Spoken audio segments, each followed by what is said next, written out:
ক্যানিংয়ে তৃণমূল নেতার বাড়ি থেকে বিপুল পরিমাণ আগ্নেয়াস্ত্র উদ্ধার। তৃণমূল নেতার বাড়ি থেকে বিপুল পরিমাণ আগ্নেয়াস্ত্র উদ্ধারকে কেন্দ্র করে ব্যাপক চাঞ্চল্য ছড়ালো এলাকায়। ঘটনাটি ঘটেছে ক্যানিংয়ের হাতপুকুরিয়া পঞ্চায়েতের দক্ষিণ ডেভিসাবাদ গ্রামে।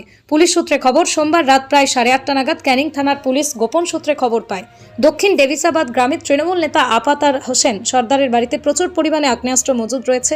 খবর পেয়ে ক্যানিং থানার বিশাল পুলিশ বাহিনী দক্ষিণ ডেভিসাবাদ গ্রামে হানা দেয়।